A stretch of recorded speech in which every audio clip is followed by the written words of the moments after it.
Hello and welcome to the Daily WIP, where we discover everyone is becoming a media company. On the show today, we talk about being positive with your media. You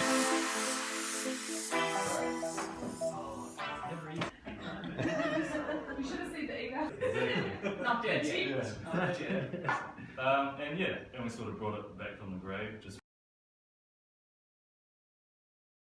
I was watching a YouTube clip this morning of somebody or a team of people who were critiquing the new Planet of the Apps series. And it was quite interesting because the filmmaking of this critique was really good.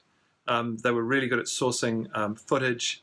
They were really good at creating comedic timing with how they would cut to something relating to what they were saying. There was a huge breadth of footage of all the people they were talking about from multiple other shows and across the internet. What it was doing was lambasting the Planet of the Apps TV show for being not very good, and for Apple making a mistake, and for everyone in the show being bad at what they do. And what I found disturbing, I suppose, was that this is a YouTube channel that gets lots of views.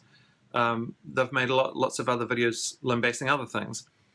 And what didn't sit well with me was that it was only being negative about everything that was in that piece of work. So it was negative towards every single person they spoke about. They would only pick up something negative about that person, never talk about what they were good at. And overall, it came out as a really biased view. It felt like it was being done as journalism.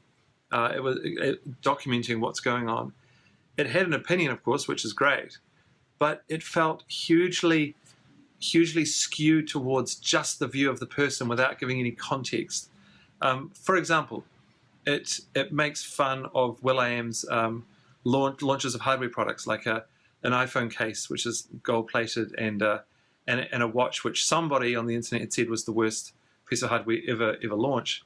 Never saying that he's one of the most celebrated performers and songwriters, and that he has entertained millions of people and knows how to run business and all this stuff. And then of course this harassment of everyone else who's in the show, all the way through from Gwyneth Paltrow, Gary Vaynerchuk, and Jessica Alba.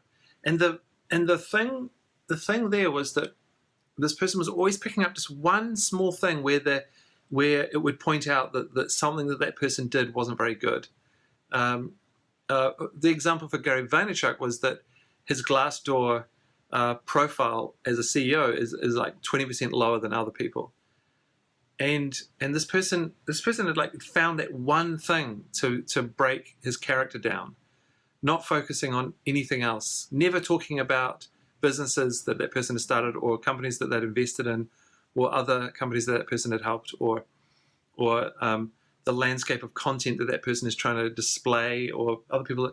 It just picking up one small thing and attacking that person on that thing. And it's irksome, because when you're putting content out there and the only content of your content is harassing other people's efforts to do something, without trying to make it even, with just only finding the negativity in it, and almost like laughing to themselves about how bad that thing was.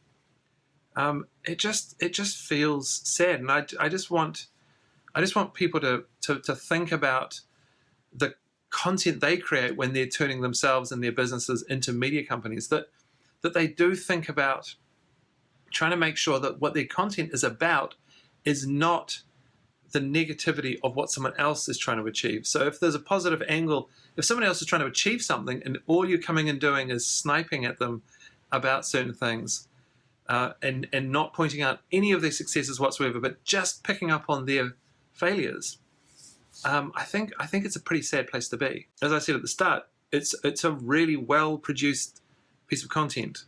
They're really good filmmakers. They're really good at creating a story and a thread, and the footage that they source from everywhere, and it's entertainingly done.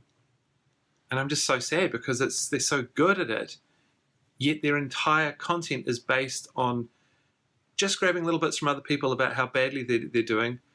Only people who are actually successful, which is another thing. Maybe forgetting that those people they're not in an ivory tower.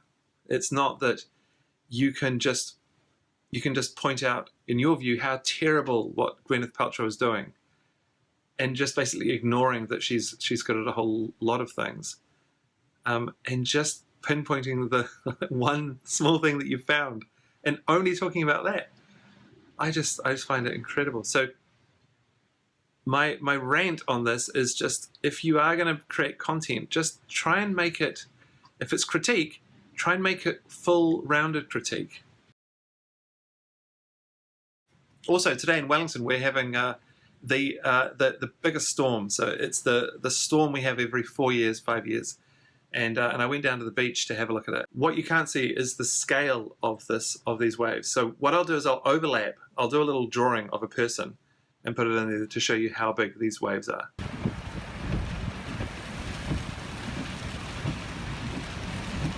Isn't that incredible? It's so windy, so rainy.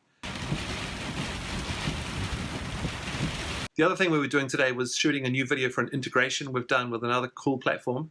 I'll show you a few shots about it. I can't tell you who it is yet, but it will launch in only, I think, just a couple of weeks.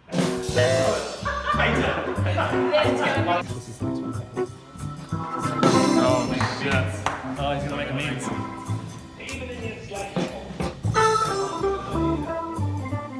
need this guy to be you at the moment because you're in the next shot.